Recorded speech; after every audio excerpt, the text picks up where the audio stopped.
मैं माननीय मंत्री जी से अनुरोध करूंगा कि वो आप सबको संबोधित करें, आपसे थोड़ी बातचीत करें और जो उनके विचार कला और संस्कृति को लेकर हैं वो प्रस्तुत करें। विश्व रंग 2021 मुक्तास मंच के इस कार्यक्रम में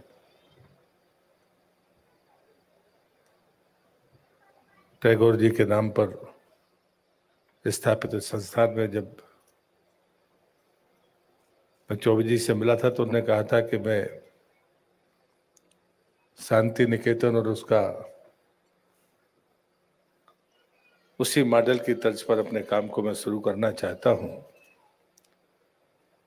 तो मेरे मन में भी लगा कि एक बार चलकर वहां पर देखना चाहिए।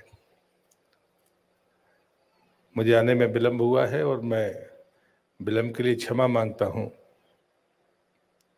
लेकिन आज का विलंब मेरे कारण से नहीं हुआ, जो असेसमेंट था वो गड़बड़ था।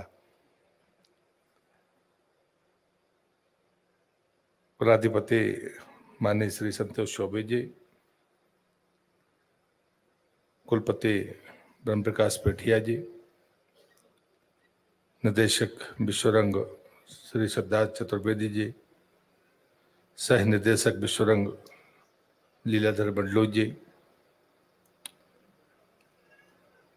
जो कला के क्षेत्र में एक बड़ा नाम है, सामान्य सुश्री अदिति जी, सुश्री तनु शंकर जी,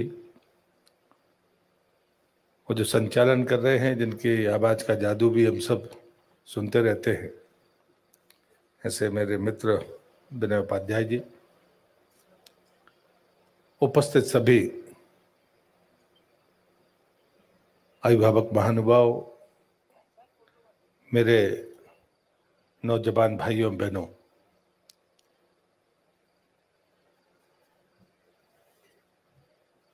मुझे लग रहा था कि जाकर जब संवाद शुरू करूंगा तो कहां से करूंगा।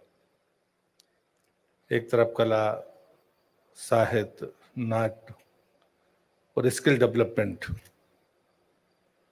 एक बहुआयामी जब कार्य हो तो प्रारंभ करने का संकट होता है, लेकिन चूंकि मैं अभी जिस मंत्रालय को देख रहा हूं, मैं बात वहीं से शुरू करूंगा।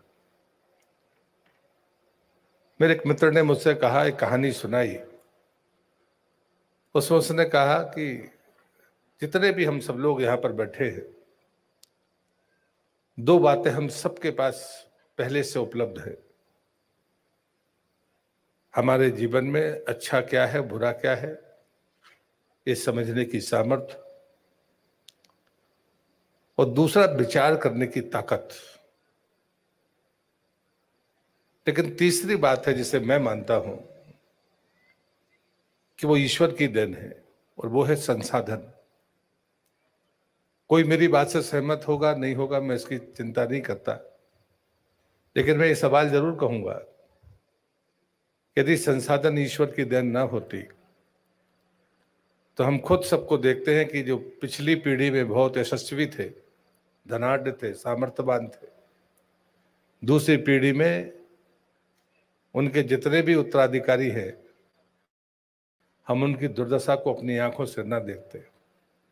संसाधन चाहे परिवार से मिले, चाहे समाज से मिले और चाहे सरकार से मिले, ये ईश्वर की देन है।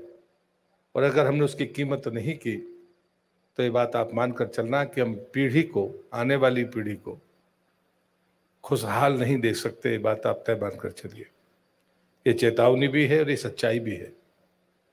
और मुझे लगता है कि आज की समय अगर सबसे बड़ी लापरवाही है तो इसी बात को लेकर है कि हम संसाधनों के प्रति गंभीर नहीं है। इसके लिए एक संसाधन है, धन सिर्फ संसाधन नहीं है। और इसलिए मैं आपसे पहली विनती करूंगा, जो नौजवान भाई और बहन हैं, मेरे मित्र स्वर्गीय मित्र ने मुझे पत्र में लिखा था कि हमें भविष्य के बारे में विचार करना चाहिए, क्योंकि हमको अपनी सारी जिंदगी भविष्य में गुजारनी है। हम, मेरे पास में जीवन का भविष्य की आयु कम होगी, लेकिन जो यहाँ पर हुनर हासिल कर रहे हैं, जिन्हें ईश्वर का दिया हुआ हुनर उसे तराश रहे हैं, उनके पास में एक लंबी आयु है, लंबा भविष्य है। और वो भविष्य आपकी सफलता का इतिहास में आकलन करेगा इसलिए उसके प्रति सावधान होने की जरूरत है। जब मैं टैगोर जी के बारे में सोचता हूं तो जो लोग टैगोर के नाम पर इतना बड़ा संस्थान चला रहे हैं तो वो बहुत अच्छी तरह से जानते होंगे, आप भी जानते होंगे। लेकिन हम सबको ये बात ध्यान रखनी चाहिए कि जब उनने अपनी सबसे महान कविता को लिखा तो वो बंगाली में थी। उनके बहुत अच्छे मित्र थे, वो अंग्रेजी जानकार थे, उन्होंने उसका अंग्रेजी में ट्रांसलेशन कर दिया। वो कहते हैं जब टैगोर विदेश गए तो किसी अंग्रेज कवि ने जब वो पुस्तक को अंग्रेजी में पढ़ा तो उसने कहा कि ये शब्द कुछ सही जगह बैठते हुए मुझे नहीं दिखते, और वो शब्द वही थे जिनका बंगाली के अलावा अंग्रेजी में पर्याय नहीं हो सकता था। मेरे कहने का आशय ये है, कला हो, संस्कृति हो, साहित्य हो, नृत्य हो या नाट्य हो, ये भारतीय संस्कृति जानना और उसे जीना, दोनों के फर्क को हमें जरूर समझना पड़ेगा। जानने के लिए लोग बहुत भी लोग हो सकते हैं लेकिन जी नहीं सकते, और उसका सबसे श्रेष्ठ उदाहरण है वो स्वयं स्वामी विवेकानंद का है। विवेकानंद जी ने जब शिकागो में भाषण दिया था तो उनके पहले 3 लोग ऐसे थे जिन्होंने कहा था कि भाइयों और बहनों, अमेरिकन भाइयों और बहनों, लेकिन तालियां नहीं बजी थी। तालियां बजी थी जब विवेकानंद जी ने कहा था अमेरिकन भाइयों और बहनों, क्योंकि विवेकानंद जी ने भाइयों और बहनों कहने के पहले उसे आत्मसात किया था, दिल से कहा था, क्योंकि ये उनकी संस्कृति थी, जो उनकी परंपरा थी। तो यही विनती मैं दूसरी आपसे करूंगा, कला और संस्कृति जीने के लिए है, जानने भर से काम नहीं चलेगा। अगर वो सामर्थ्य हमें पैदा करनी है तो कहीं और से लेकर अगर हम उसको रूपांतरित करने का काम करेंगे तो शायद वो सामर्थ्य हम सबके सामने दिखेगी नहीं। मुझे कुछ वर्ष संस्कृति और पर्यटन मंत्री के रूप में देश के काम करने का मौका मिला है। मैं जब देखता हूँ अपने कलाकारों को, जब मैं देखता हूँ उनकी साधना को, आप देखना कि उनके जीवन में जो बाहर दिखता है वो तो शायद आपको चकाचौंध लगती होगी, लेकिन जो तपस्या करके वो उस स्थान तक पहुंचते हैं वो भारत की उस साधना के अलावा कुछ और नहीं है। और इसलिए मैं कहूँगा कि हम सबके जीवन में बहुत सारा वातावरण है जो हमको प्रभावित करता है। ईश्वर से मैं यही प्रार्थना करूँगा कि मैं आज आपके बीच में आया हूँ तो यही प्रार्थना करके जाऊँगा, ईश्वर आपको वो साधना की सामर्थ्य दे, संस्कृति के साथ जीने की सामर्थ्य आपके भीतर पैदा करे।